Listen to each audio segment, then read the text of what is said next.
Okay, so we're looking at the December 2019 Danish maths exam for 9th class, the FSA, Folkeskolens Afgangsprøve. And this is the 1 hour paper. So it's 50 short questions, no books, no calculators allowed, just your brain. So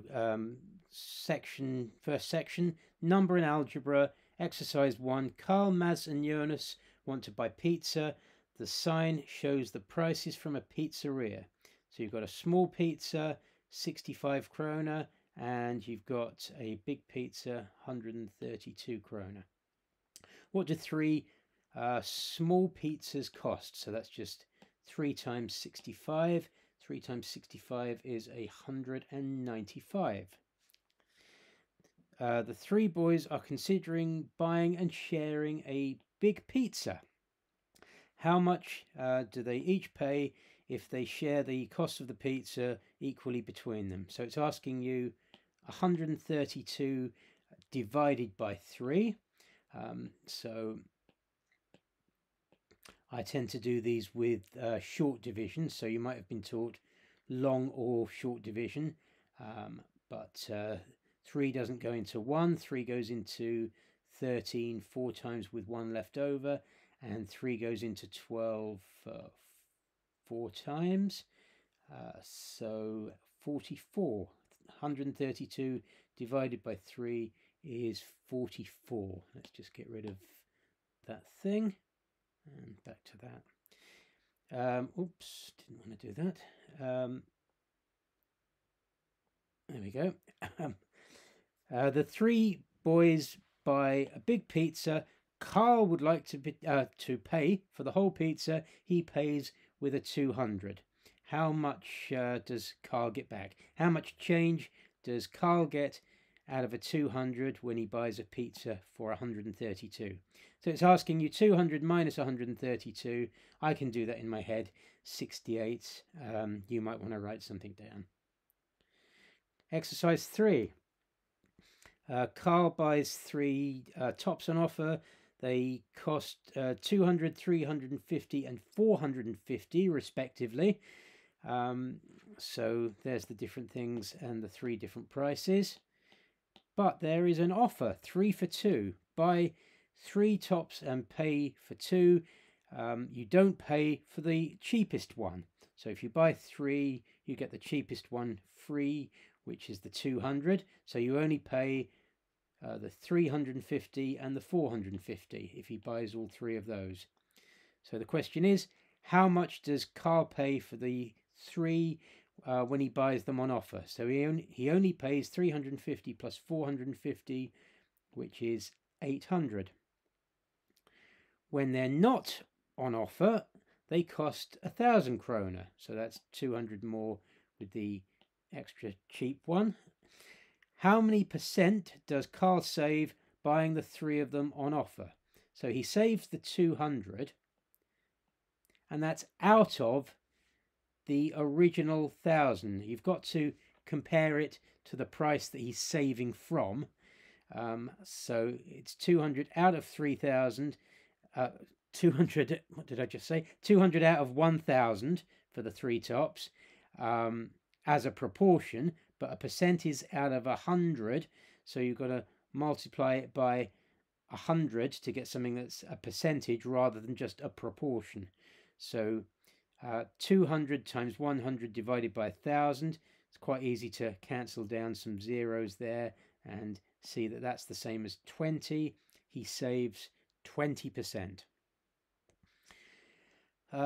Exercise 3. Carl cycles 4 kilometers when he has to go to swimming. What is Carl's average speed if he cycles to swimming in 15 minutes? So he's doing 4 kilometers in 15 minutes. So that means he would do, 15 minutes is a quarter of an hour. So if we multiply everything up by 4, we would get 60 minutes. So that would be 16 kilometers in 60 minutes, or in other words, 16 kilometers in an hour. So his average speed would be 16 kilometers per hour because he can do 16 kilometers in 1 hour at that speed. Next bit, Carl cycles 5 kilometers when he has to go to school. That's what that says.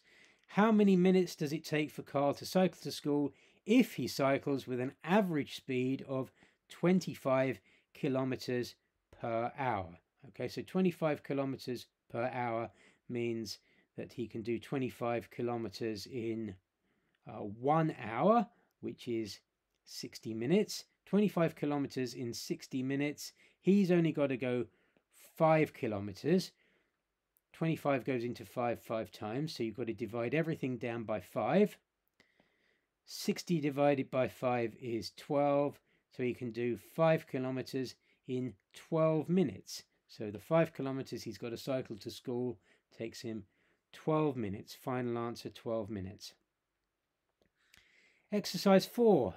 Below is a recipe or a menu. No, a recipe for pancakes. Recipe for 10 pancakes, and then it's got various things in various proportion. Eggs, flour, butter, particular kind of milk, I can't remember the English name for, sugar, vanilla sugar, and cardamom. I have no idea what that is actually, but it won't matter because we're not going to make the pancakes, we're just going to answer the questions. Question 4.1. How many grams of flour does Carl need to use? Oh, does Carl have to use if he's going to bake 50 pancakes? So the recipe is for 10 pancakes. He needs 50, which is 5 times as much.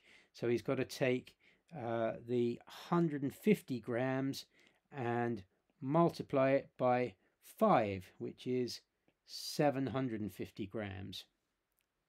How much cardamom, whatever that is, does Carl need to use for 30 pancakes? So again, the recipe is for 10. 30 is 3 times as much. So he's got to take the 1/4 of a teaspoon and multiply it by 3. So 3/4 of a teaspoon. Is that a teaspoon or a tablespoon? Can't remember. Doesn't stop you from answering the question.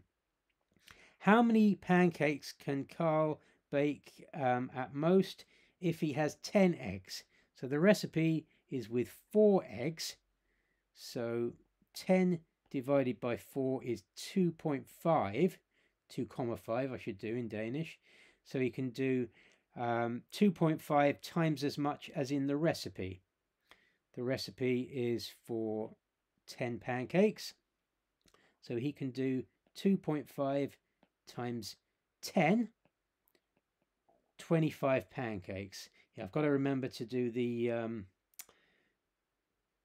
commas for decimals and not the dots. That's something I'm out of the habit of doing. Just checking I've done that right.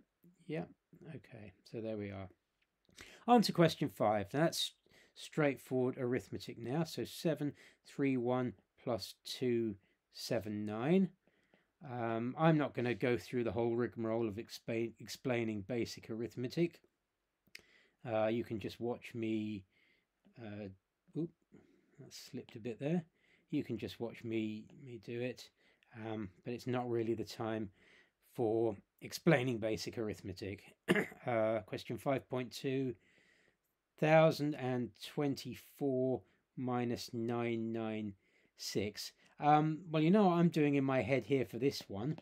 I'm just doing 4 more minus 4 more, because it's a lot easier in my head to do 1028 minus 1000 than it is to do 1024 minus 996. That's just a little trick of mental arithmetic I have as a shortcut.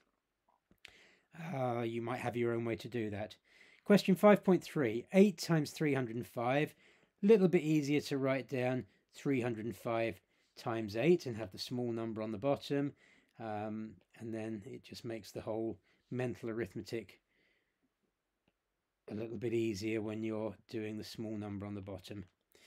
2121 divided by 7. 2121 divided by 7.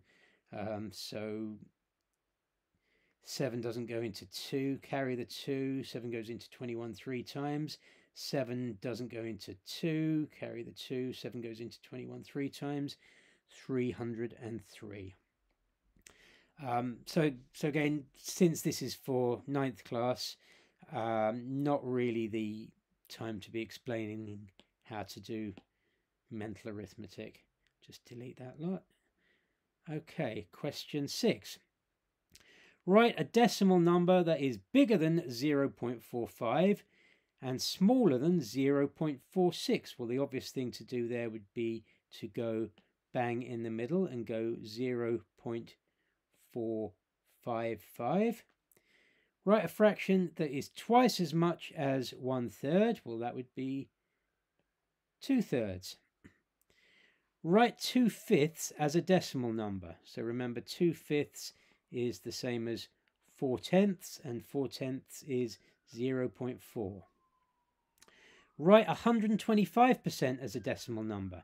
So you've got to remember that 125% means the same as 125 hundredths. A percentage is just a fraction out of 100, and 125 hundredths means 125 divided by 100, which is 1.25. Okay, on to algebra. Solve the equations. 2x minus 7 equals 11. I want to get the 2x bit on its own, so I'm going to add 7 to both sides and get 2x equals 18. I want to know what a single x is, so I'm going to divide both sides by 2 and get x equals 9. Question 7.2. 3x plus 6 equals 42 minus x. So we've got x's on both sides. Remember, when you see a minus, it belongs to the thing that comes next, so that minus belongs with that x. So I'd quite like only to have x's on one side, and it's probably easiest to try and get rid of the minus. So I'm going to get rid of the minus x by adding x to both sides. I can't fit the, let me just move that lot over there. There we go. So, boom, there we go, and there. So I'm going to add x to both sides to get rid of the minus x. So over here I get a 4x plus 6 because I've added x to both sides. So adding x to both sides gives me 4x plus 6 equals 42. I'd like to get the 4x on its own, so I'm going to take away 6 from both sides. So taking away 6 from both sides, I get 4x equals 36. But I just want to know what 1x is, so I'm going to divide everything by 4 and get x equals 9. So x equals 9 for that one. Again, get rid of that lot. Okay, last algebra one. We've got 36 over x minus 2 equals 4. I'd like to get the bit with x on its own. So I'd like to get the 36 divided by x bit on its own, get rid of the minus 2. I'll get rid of the minus 2 if I add 2, but I've got to remember to add 2 to the other side. So I've got 36 divided by x equals 6. I'd like to get rid of that fraction. That fraction is saying something divided by x, so I'll get rid of that by multiplying by x. And then the multiplying by x will cancel out the dividing by x, and then I'll just have the 36 on the left-hand side. But I've got to remember to do the same the other side, so I've got to multiply the right-hand side by x as well. So multiplying both sides by x, I get 36 equals 6x. I just want to know what 1x is, so I'll divide everything by 6. So if I do that both sides, 36 divided by 6 is 6. So I get 6 is equal to x. So final answer, x equals 6 for that one. Get rid of all the working there. Give myself the space. Okay, on to Reinerele, or BODMAS, or PEMDAS in English, depending on where you learnt it. It's the order of operation, doing calculation in the correct order. So 15 minus, so that with the dot in Danish is multiplication. So 15 minus 3 times 2. And you've got to know to do the multiplication first. So that's the same as 15 minus 6, which is 9. Okay, 0.35 minus 1. Well, 1 is bigger than 0.35, so that's got to give you a negative number. Now, a way I like to deal with these is to think of it the other way around. So 1 minus 0.35 is 0.65. That's relatively easy to do in your head. So if you flip everything around and make it 0.35 minus 1, then you get minus 0.65. So my mental approach to that is just to kind of flip it around and do it with the big minus and the small to give you the positive answer, and flipping it round just makes it minus instead of plus. Okay, 4 times 0.3. Well, 4 times 3 equals 12 is quite easy to do in your head, or you should know it. So 4 times 0.3 just moves the decimal and gives you 1.2. So 1.2 for that one. Get rid of the mess and move on. Exercise 9. Which of the equations expresses that y is the half of x? Y is the half of x. Well, it's the bottom one that's saying y equals x over 2. So half of x, x over 2, same thing, because when you multiply something by a fraction, you're just multiplying on the top. So a half of x is just the same as x over 2. So it is the bottom one that's saying y is the half of x. So let's just get rid of that and do this properly, which is to put an x in the box to show that it's that one. Okay, so that's question 9. I wonder how far we are with this. That's so we're about 18 minutes into the video. So if we're 17 minutes into the exam, we should have done about 17 questions. We have actually done, let's just have a quick count up to see how we're going.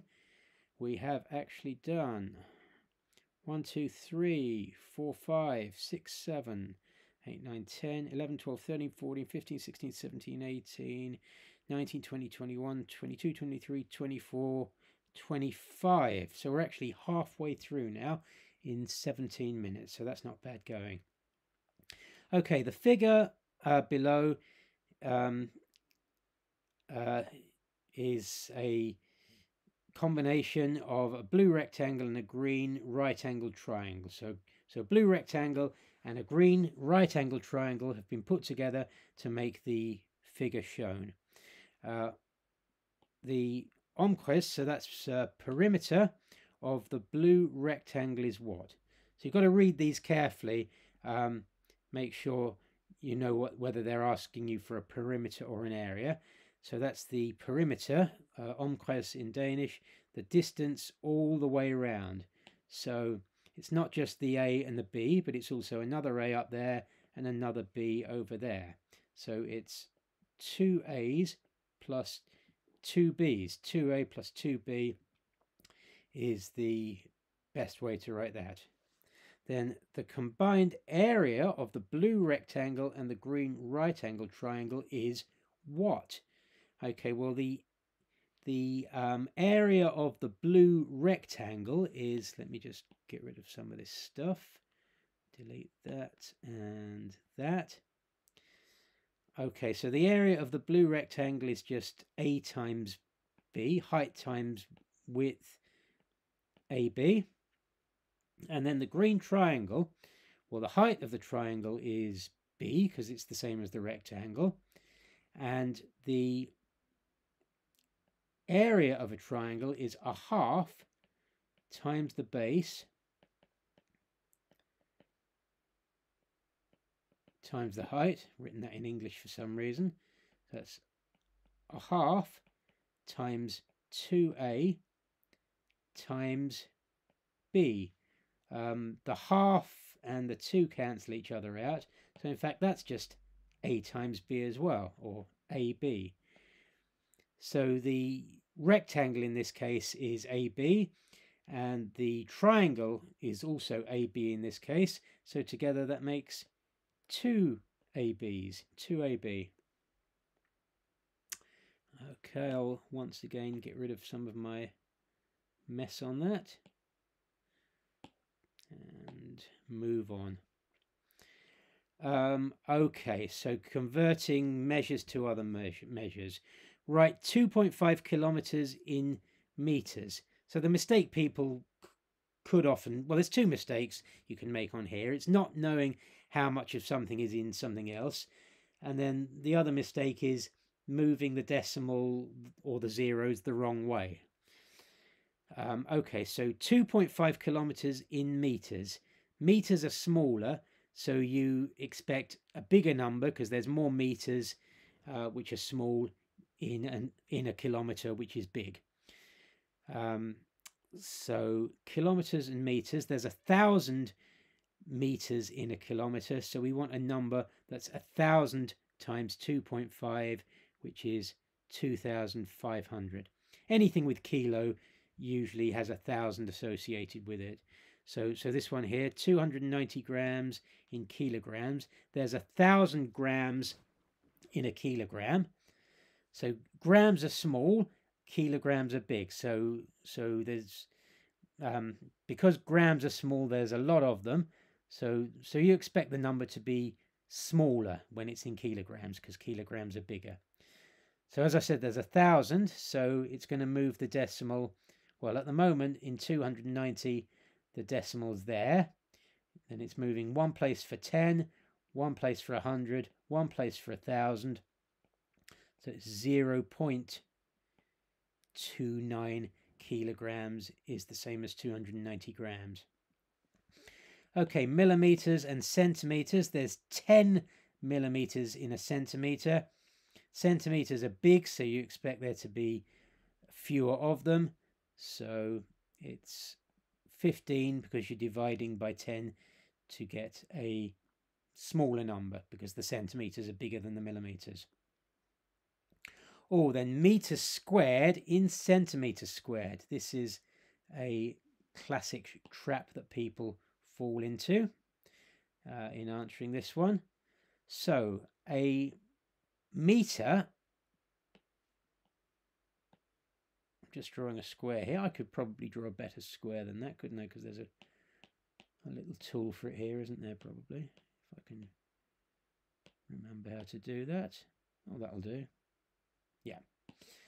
Okay, so a meter squared is a square that's a meter by a meter. A meter has 100 centimeters in it, so that's the same as 100 centimeters by 100 centimeters. So that square is 1 meter squared. It's 1 meter times 1 meter, 1 meter squared. In centimeters squared, that's 100 centimeters times 100 centimeters. So that's 10,000 centimeters squared. So although a meter has 100 centimeters in it, a meter squared has 10,000 centimeters squared in it because it's 100 this way and 100 this way. So 0.5 meters squared, to get that into centimeters squared, you've got to multiply it not by 100, but by 100 times 100. So 0.5 times 10,000, which gives you 5,000. 0.5 of a meter squared is 5,000 centimeters squared. Okay, on then to question 12. In the coordinate system, two two straight lines L and M have been drawn. 12.1 Skæringspunktet mellem linjen L or linjen M So the Skæringspunkt is the point of intersection. So it's asking you what the point of intersection between the two lines are, and that's the coordinate 6, 3. And then it says line M cuts the x-axis outside the drawing. Okay, so if you can imagine line M going down there, it eventually cuts the x-axis. The intersection point between the line M and the x-axis is what? Well, you could do this with algebra, but it's quite easy to see from the diagram. So it's level with 3 when x is 6. It's level with 2 when x is 8. There. So it'll be level with 1 when x is 10, and it will be level with 0 when x is 12. So 12, 0 is the line, or is the point where the M line hits the x-axis. There's a much better way to do that with algebra, but this is such a straightforward example, you can kind of see it just by extending the diagram a bit. Okay, moving on. In the Quadratnet, SquareNet, in the grid, a quadrilateral ABCD has been drawn, and a triangle AEF omkressen vierkant ABCDR. What is the perimeter of quadrilateral ABCD? So it's just asking you to add up the distance around the rectangle. So it's 4 units there, 4 units on the other side, 1, 2, 3, 4, 5, 6 units on the top, 6 units on the bottom, so that's 20. And then the area of the triangle AEF. Now, quite a popular question this, year after year, and the trick to it is not to try and work out the area inside by splitting it up into all sorts of messy bits. That's the wrong way to do it. The right way to do this is to think about the big rectangle. So the rectangle's area is 4 times 6, which is 24.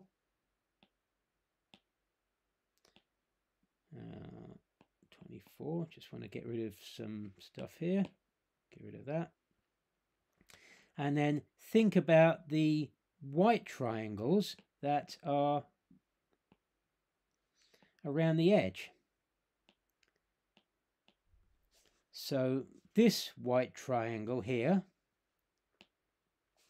it's got a base and a height of 2 and 6.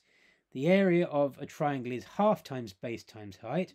So half times 2 times 6 is 6. That white triangle around the edge on the top is 6. This triangle here, that's got an area of a half times 5 times 2. So half times 5 times 2 is 5. The area of that is 5.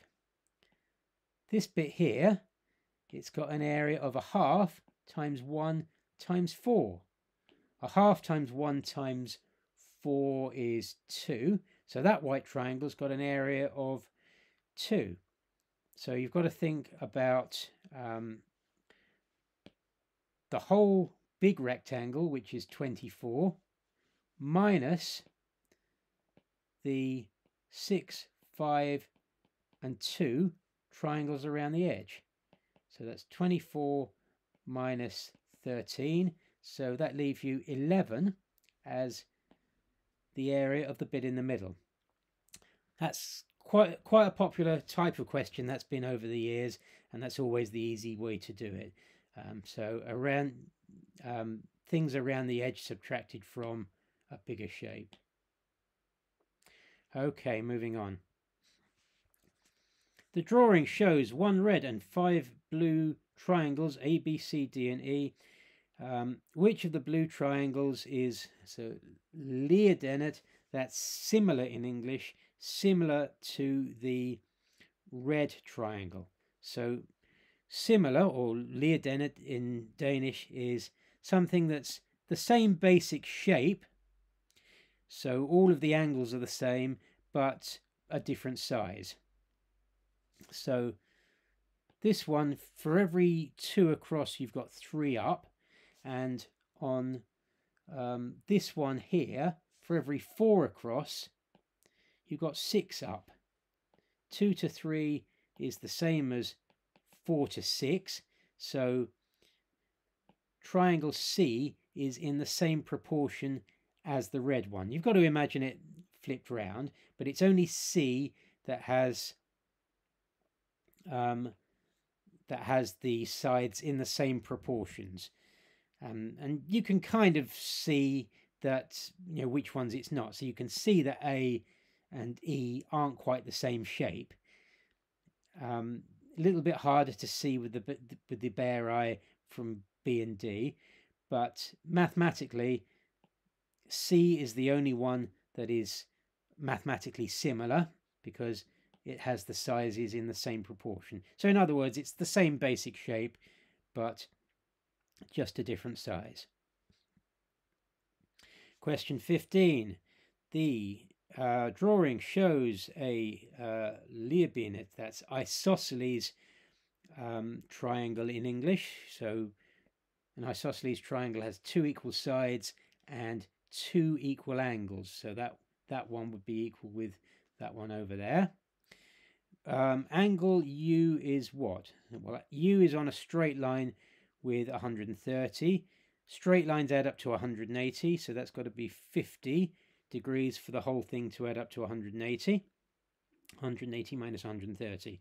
Angle V is what? Okay, so angle V and the angle down there are the same. The whole triangle's got to add up to 180. So 180 minus the 130 that we've already got in there is 50. So the other 2 angles have got to add up to 50. They're both the same because it's an isosceles triangle. So 50 divided by 2 is 25. Question 16.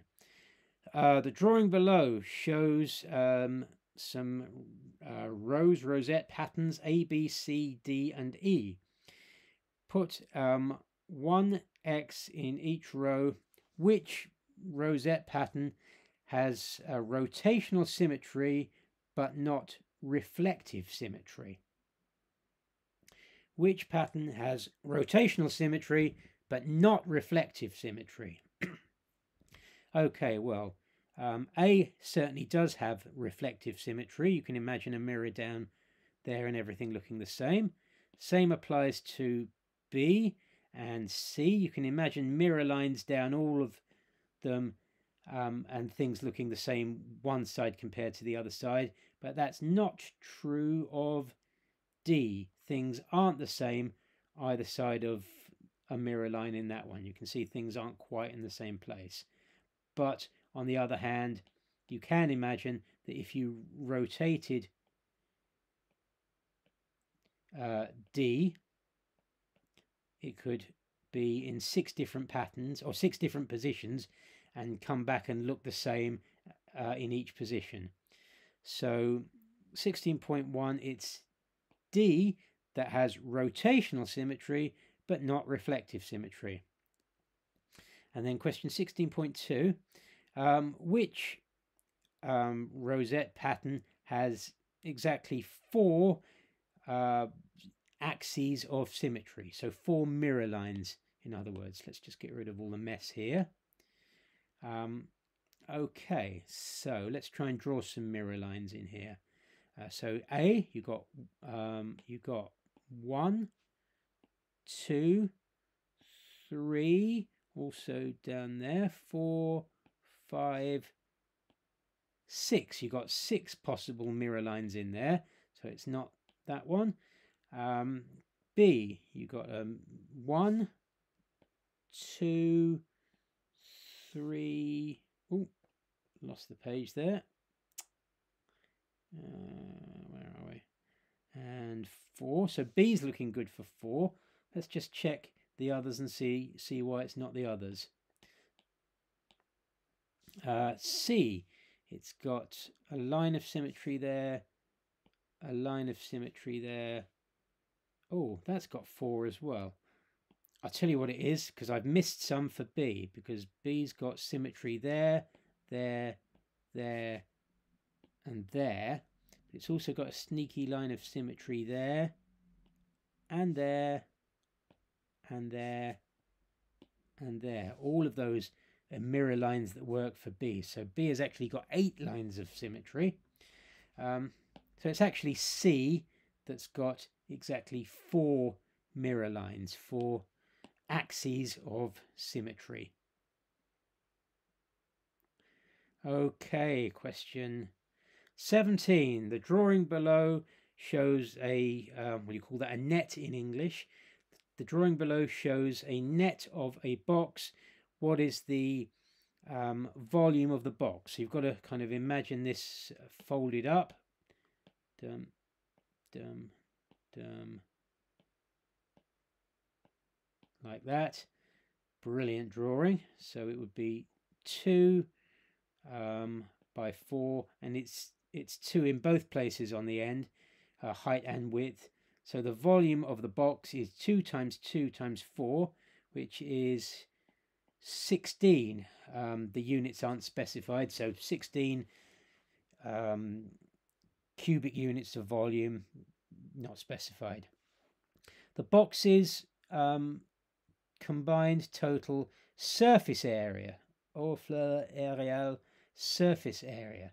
So you've got a 4 times 2 on the top, you've got a 4 times 2 on the side, you've got a 2 times 2 on the front, and then you've got the same on the back as well. So you've got 4 plus 4 plus 8 plus 8 plus another 8 plus another 8.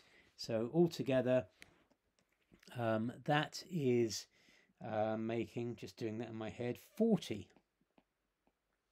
40 overall. Okay, we are up to about 38 minutes on the video now. So looking quite good for time, I think. Let's just have a quick check up how much we've got to go. Yeah, we've got page and a half to go. Okay, the diagram shows what percentage of 17 to 15-year-old girls that practice football in the year 2007, in the year 2011, and the year 2016. Okay, the total number of 7 to 15-year-old girls var tilnærmest vist lige stort i 2011. Okay, so, oh, I see. Yeah, so the total number of 7 to 15-year-old girls was, as near as makes no odds, just as big in 2007, 2011, 2016. Okay, so it's just saying that the populations of girls who are alive isn't much different between the years, but the proportion that are actually playing football has changed. So, roughly how many percent of 7 to 15-year-old girls practice football in 2007? So it's just reading that off. It's about 28%. About how many percent of 7 to 15-year-olds didn't practice football in 2011? Okay, so 30% did, so 70% didn't. So you've got to carefully read the question. Didn't practice football. And then about how many percent fewer practice football in 2016 than in 2011? Okay, so in 2011 it was 30%. In 2016 it was 20%. So that's about 10% fewer out of the whole population. So I think that means. So I don't think it's asking you to calculate the 10% change out of the original 30. I think we just mean out of the whole population. So 10% fewer out of the whole population. Question 19. So we are nearly there. 5 questions to go, and we are on about 20 minutes to go, so plenty of time. The diagram shows the distribution of 25 pupils' grades in maths. So you've got grades on the wonderful Danish 12 scale. There are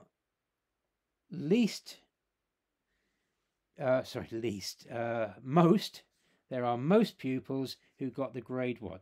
So in English, that's asking you for the mode, or supertal in Danish. What is the thing that there is most of? And you can see there that most students got a 4. The mistake you might make is to read off the number there and write 8. But the question is, what is the grade that most kids got? And that was a 4. Okay, so I'm just going to delete some of the mess I've made there. Boom. Boom. How big is the difference between the highest and the lowest grade?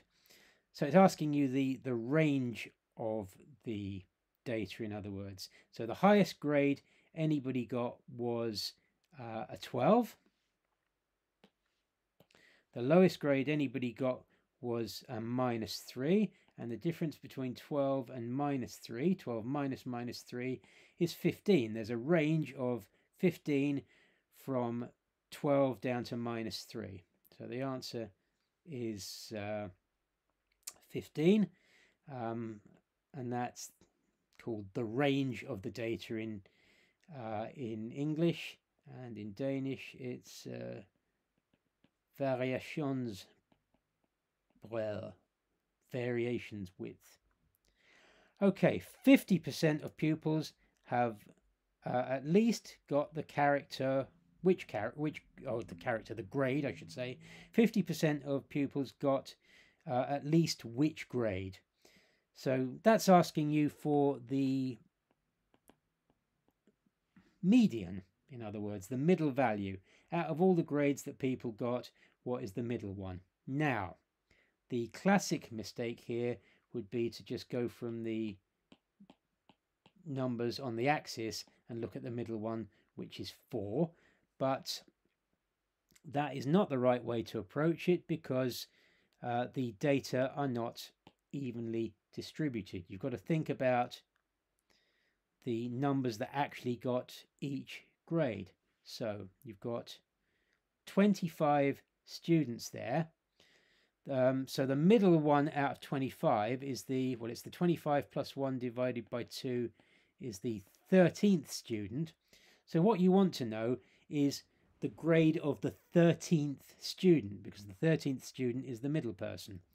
So you've got person number 1 in the first category, person number 2, 3, and 4 in the next category, 5, 6, 7, 8, 9, 10, 11, and 12 in the third category. And actually, person number 13 is the first person who got a 7. So the middle person actually got a 7. You can demonstrate this more. Just get rid of those. Demonstrate these more visibly just by writing the grades out. So one person got a -3. 3 people got 2s. 2, 2, 2. 1, 2, 3, 4, 5, 6, 7, 8 people got 4s. 4, 4, 4, 4, 4, 4, 4, 4. 7 people got 7s. 7, 7, 7, 7, 7, 7, 7. 3 people got 10s, 10, 10, 10, 10, and 2 people got 12s, 12, 12. And then if you just start crossing them off from the end, 1, 2, 3, 4, 5, 6, 7, 8, 9, 10. 1, 2, 3, 4, 5, 6, 7, 8, 9, 10. 1, 2, 1, 2. You can see that the middle one is a 7. But that's quite a lot of rigmarole to go through to do that. You've just got to know that generally, if you've got a number of values, 25 values in this case, 25 students, then it's that plus 1 divided by 2, 13 in that case, tells you the student number who's in the middle. So student number is 13 is in the middle, and student number 13 is this guy here who got a 7. Okay, nearly there. 2 more questions. Probability. Carl would like to pull a random ball from bowl A. What is the probability that Carl pulls a blue ball from it? So A has got 1, 2, 3, 4, 5, 6, 7, 8, 9, 10 balls in it. 7 of them are blue. So you can just write that as 7/10. No need to do it as a decimal. Excuse my cough. Lever would like to put more red balls into bowl B so that Carl has the same chance of pulling a red ball from bowl A and from bowl B. Okay, so she wants to increase the chance of a red ball so that it's the same as bowl A. So in bowl A, you can see that there's a 0.3 chance of getting a red because there's 3 reds out of 10. At the moment, there are 1, 2, 3, 4, 5, 6, 7, 8, 9, 10, 11, 12, 13, 14, 15 balls in bowl B. Let me just read the question carefully to see if she's allowed to take any blue ones out. Doesn't say that, does it? Okay, so at the moment there's 1 out of 15 red balls in bowl B. If he puts another one in, there'll be 2 out of 16. If he puts another one in, there'll be 3 out of 17. If he puts another one in, there'll be 4 out of 18. Another one would be 5 out of 19. And then another one would be 6 out of 20, which is the same as 3 out of 10. So she would need to put an extra 5 red balls in for there to be the same proportion, 3/10 or 6/20 in both A and B. So she's got to put 5 more in so that instead of 1 out of 15, you've got 6 out of 20. Tricky one, that last one. Yeah, they saved the best till last, didn't they? So that's that, and we did it in just under 49 minutes.